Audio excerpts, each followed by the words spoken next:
إن الحمد لله نحمده ونستعينه ونستغفره ونستهديه، ونعوذ بالله من شرور أنفسنا ومن سيئات أعمالنا وفتن زماننا. من يهده الله فلا مضل له، ومن يضلل فلا هادي له، وأشهد أن لا إله إلا الله وحده لا شريك له، وهو ولي الصالحين وناصر المستضعفين وقاصم الجبارين. وأشهد أن سيدنا وإمامنا وقدوتنا محمدًا عبد الله ورسوله. نشهد أنه بلغ الرسالة وأدى الأمانة ونصح الأمة ومحى الظلمة وجاهد في الله حق جهاده، فصلوات الله وسلامه عليه وعلى آله الأطهار وصحبه البررة الأخيار، ومن دعا بدعوتهم وسار بسيرتهم إلى يوم الدين.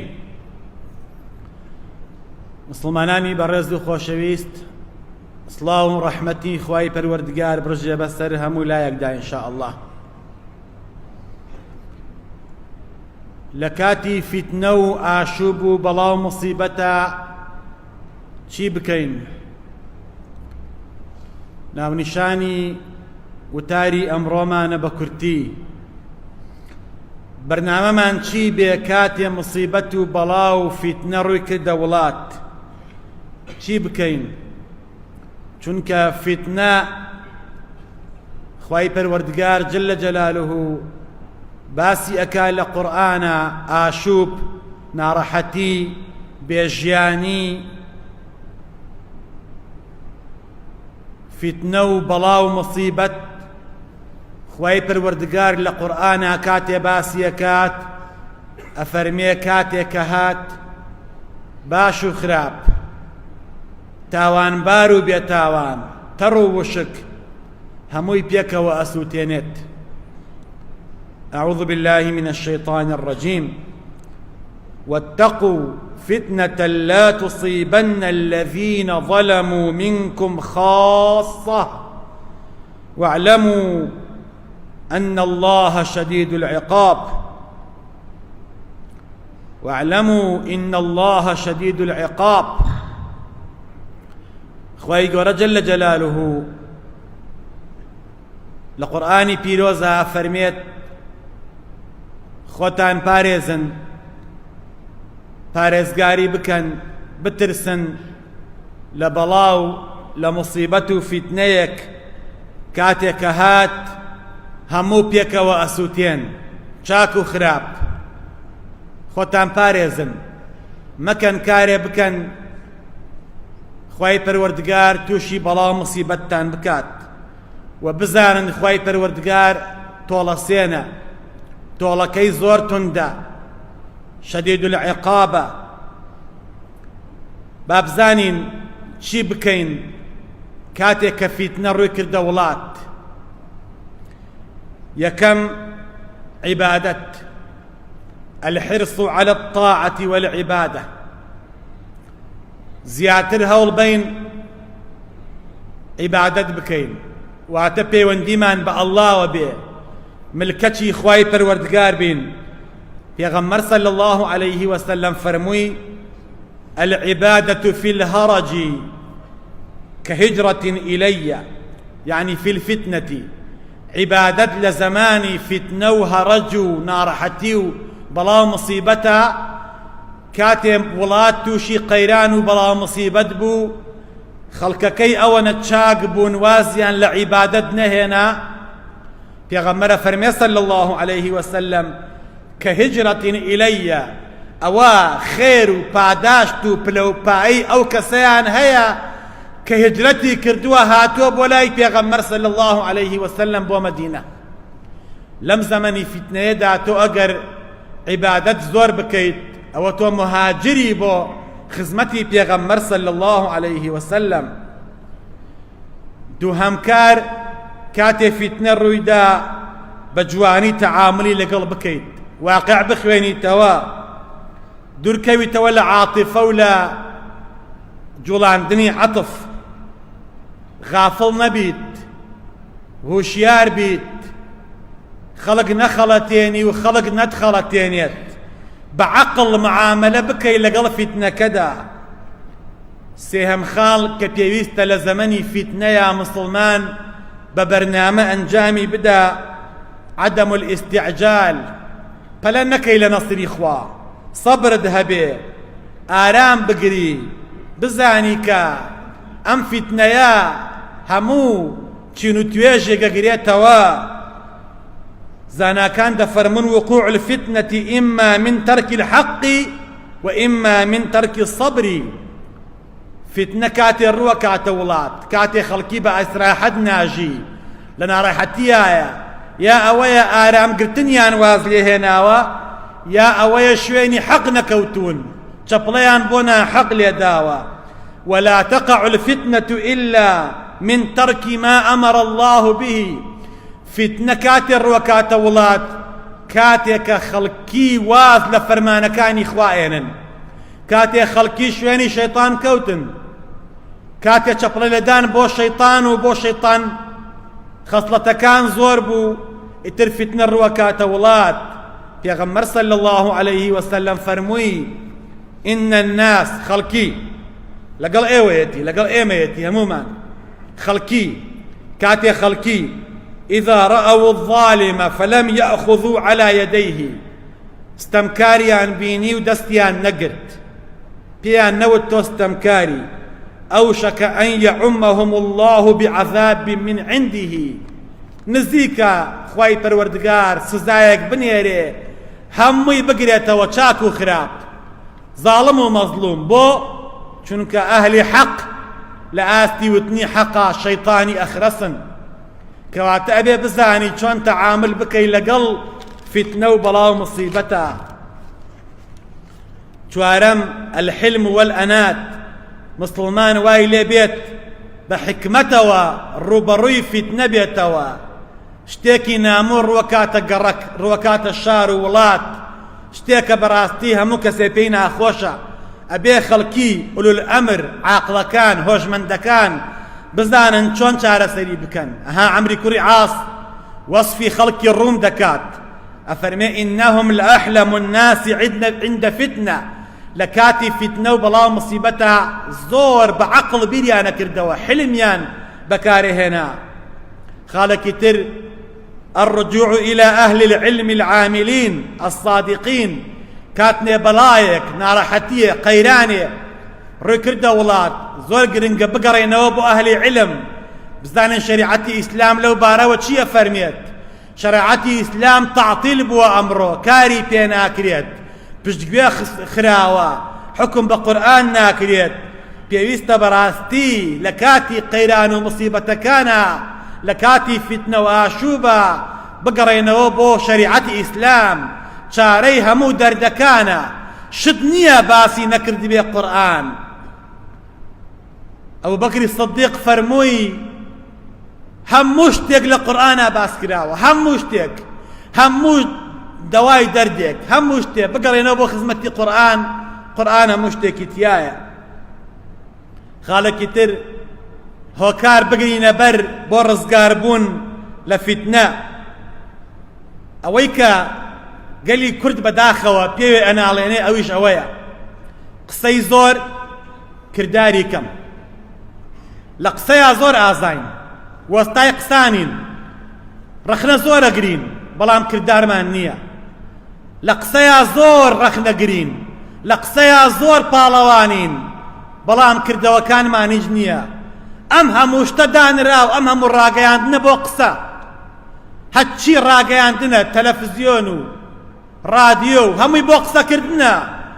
قسەکردنەکانمان زۆرن بەڵام عەمەلمان کەمە، کردەوەکانمان کەمە. گرنگە بەڕاستی بەکردەوە بیسەلمێنین کە ڕوبەڕووی فتنە بینەوە، چارەسەری کێشەکان بکەین بە عەمەل. خاڵێکی تر الحذر من السير في ركاب المنكر، بەڕاستی گەلی کورد دەمەی زۆرتیایە کێ لەسەرەوە بوو منکەریش بێ لەگەڵ یەتی کێ بەهێز بوو خراپیش بێ لەگەڵ یەتی ما سەلەکەکم فی سەقەر مسڵمانی کورد خەڵکی جەهەنەم کاتی ئەچنە ناو جەهەنەمەوە پرسیاریان لێ ئەکرێ چی بوو ئێوەی خستە ناو جەهەنەم و سەقەرەوە چی بوو هۆکەی چی بوو یەکێک لە هۆکارەکانی ئەڵێن وكنا نخوض مع الخائضين واتە لەکوێوە با ئەهاو لێەوە شەنمانە کرد گوێمان بە حەق نەئەدا شوێن ڕاستی نەئەکەوتین ئێتە تووشی فیتنە بووین خوا خستنیە جەهەنەمەوە وكنا نخوض مع الخائضين يعني لەگەڵ ئەهلی باتڵا بووین ئەمان زانی لە مزگەوتا لەگەڵمان نین لە ئەکاری خێرا لەگەڵمان نین لە چاکەکانە لەگەڵمان نین بەڵام بە دڵ خۆشمانەویستن بەڵام هەر لەگەڵیانە بووین پشتمانە گرتن خوا ئێمەی خستە جەهەنەمەوە وكنا نخوض مع الخائضين زۆر خەتەر الحذر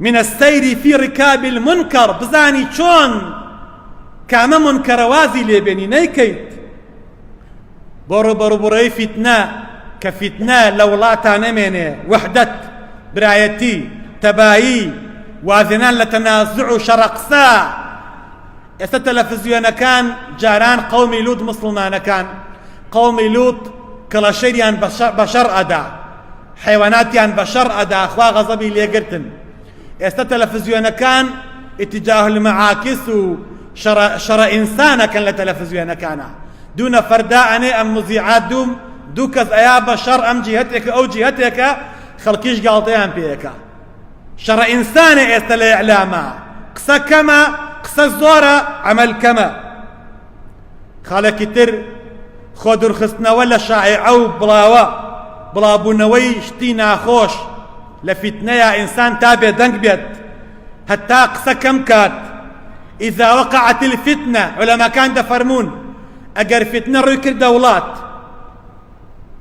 پیغمبر صلى الله عليه وسلم كاتي فتنة توشي بلا مصيبتي أبون قنوتي أخوانت كاتي توشي ناراحتي أبو فزع إلى الصلاة أتشون ميجي يكرد بنايا برد لا إخواي پروردگار علماء كان دفرمون إذا وقعت الفتنة كاتي فتنة وقيران وآشوب ركر دولات فتمسك بالسنة دس بقرة بسنتي پیغمبر صلى الله عليه وسلم پیغمبر صلى الله عليه وسلم چی کردوا انجامی با سنتكي زندو کروا والزم الصمت بێدەنگ بە پێوە بووی دانیشە قسە دەکرد بێدەنگ بە ئەڕۆشتی بەڕێوە بوەستە خۆت مەخە ناو فیتنە و بەڵام مصیبەتەوە والزم الصمت پیغمبر فرمی صلى الله عليه وسلم من صمت نجا ئەوەی بێدەنگ بوو ڕزگاری بووە ولا تقل فيما لا يعنيك خۆت هەڵمەقورتێنە لە شتێکە ئیشی تۆ نییە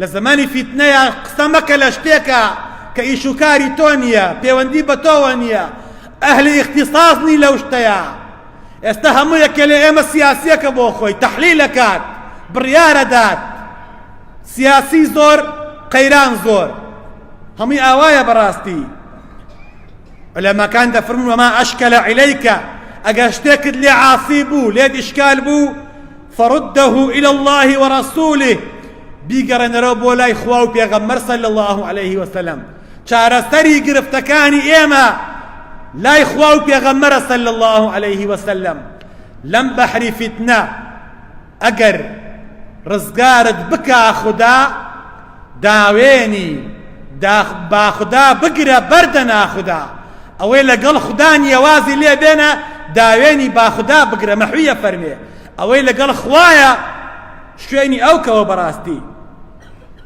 خاڵێکی تر الإلحاح على الله بالدعاء زۆر دوعا بکەین لە کاتێکا تووشی فیتنە دەبین لە قەیرانین لە ڕاحەتیان ژیانمان ناخۆشە خوا تاقیمان نەکاتەوە بە شتێک بە زوڵمێک بە نەبوونیەک بە سجنکردنیەک إلحاح لە دوعایە هەر کەسێ زۆر داد لە دەرگاکەی ئللا دەرگات لێ ئەکاتەوە ئەگەر زۆر بەی لە قاپی خوا خوا چۆن درگال لێ ناکاتەوە. ئەو ذکرانە زۆر بخوێنین. پێغەمبەر صلی الله عليه وسلم کاتێ تووشی بەڵای قەومێک دەبوو، قەومێک شەڕیان پێ فرۆشت، ئەی فەرموو نەعوذ بک اللهم من شرورهم، خوایا پەناگرم بە تۆ لە شەڕی ئەم قەومە، لە زوڵمی ئەمانە. ئەمە بخوێنە لە کاتێکا کە مبتلا ئەبی بە زوڵمێکەوە، بە ناڕەحەتیەکەوە. خەلیفەیەک لە خەلیفەکانی پێشوو، پاشایەک کۆشکێکی دروست کرد، هەرچی زانا بوو کۆی کردەوە بۆ ئەوەی لەو کۆشکەدا دەعوەت بکرێن و بە شانوباڵی پاشایە هەڵبەن. هەر کەسە و شیعرێکی خوێندەوە و هەر کەسە و بەشی خۆی ماستاوی کرد و هەر کەسە و هاواری یەکە لەگەر پاشامان لطف نەکا، گەنم سەوز نابێ و گەنم شین نابێت و لطفی پاشا نەبێ باران نابارێت و لطفی گەورەمان نەبێت ئاو ناڕوات و ئاوا هەر کەسێ و بە مەیلی خۆی خوێندی بە کۆشک و تعریفی کۆشکە.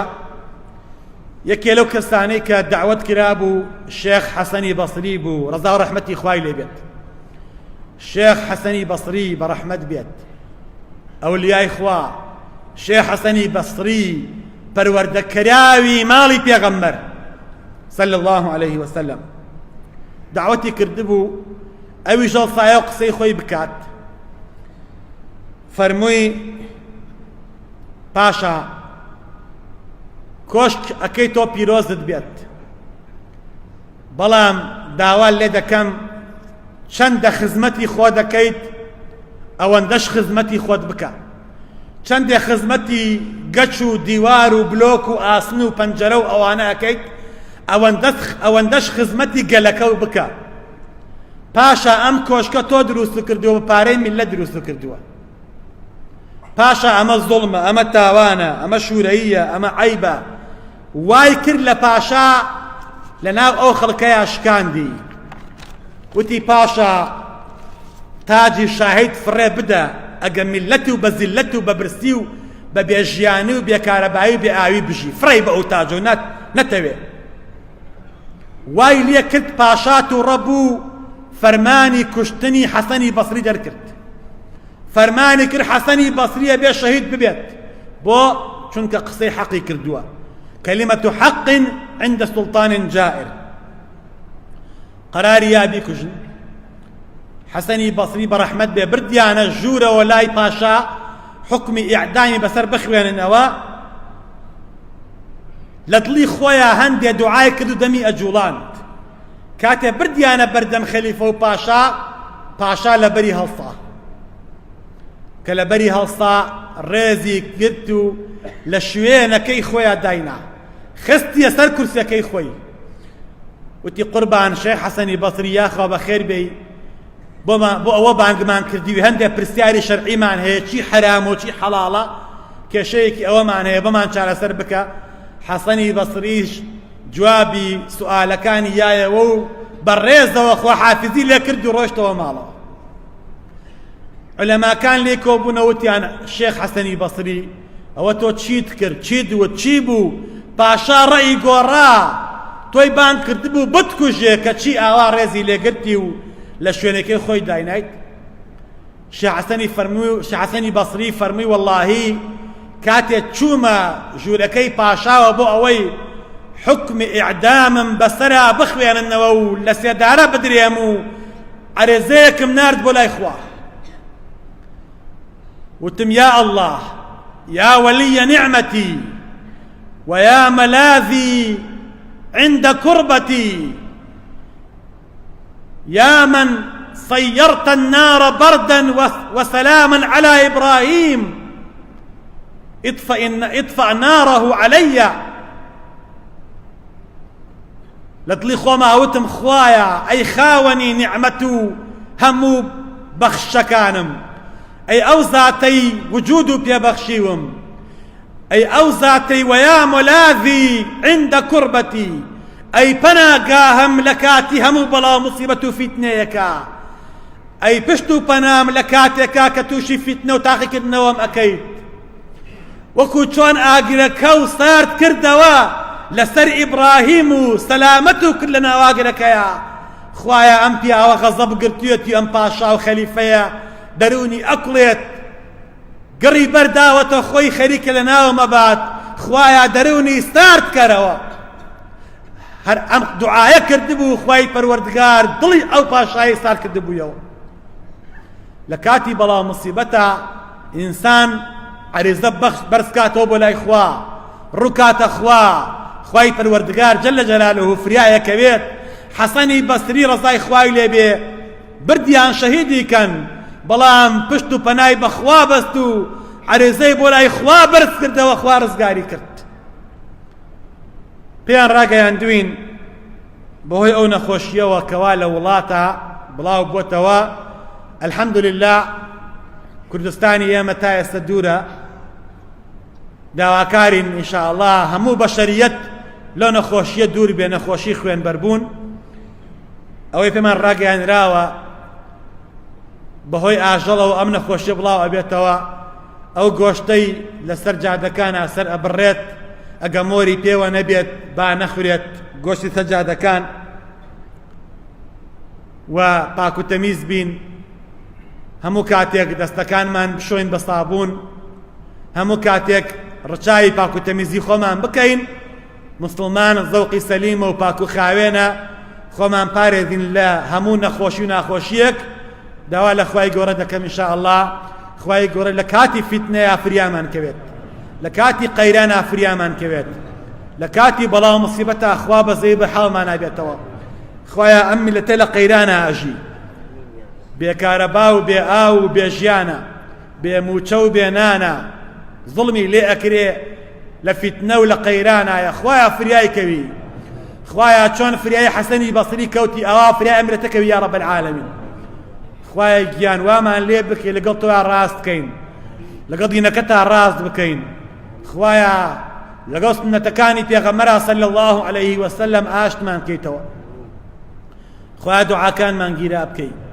خوایە شیفای نەخۆشەکانمان بەی یا ڕەبی هەر کەسێ نەخۆشە و داماوە و زەلیلە تۆ بە حاڵی ئەزانی خوایە شیفای بەی ئەوەی گڵچیرەی نەخۆشە خوایە شیفای بەی ئەوەی دوعای خێری کردووە نەخۆشە داماوە زەلیلە ئافرەتە یا پیاوە خوایە گیان تۆ بە حاڵی ئەزانی ئەی ئەو زاتەی شیفای ئەیوب بددا عەلەیهی سەڵات وەسەلام شیفای نەخۆشی ئومەتی پێغەمبەر بە یا ڕەب العالەمین یا ڕەبی خوایە گیان وڵاتمان ئاوادانکەیتەوە وڵاتمان لە هەموو فیتنە و فەساد بپارێزی خوایە ئەوەی چاکە لەگەڵ دینەکەی تۆ لەگەڵ وڵاتمان لەگەڵ ئەخلاق و ژینمان خوایە چاکی بۆ بکەی ئەوەی خراپە خوایە چاکی کەی ئەوەی باش نابێ خوا لە ناوی بەری یا ڕەبی خوایە قەرزی قەرزەران دەفع بکەی مشکلەی مسلمانان چارەسەر بکەی هەر کەسێ نیازی خێری هەیە بۆی جێبەجێ بکەی یا ڕەبی خوایە بە ئیسلامەتی بمانشێنی بە ئیسلامەتی بمامرێنی خوایە بەر شەفاعەتی پێغەمبەرمان خەی آمين الحمد لله رب العالمين وبعد أعوذ بالله من الشيطان الرجيم ربنا آتنا في الدنيا حسنة وفي الآخرة حسنة وقنا عذاب النار اللهم آمين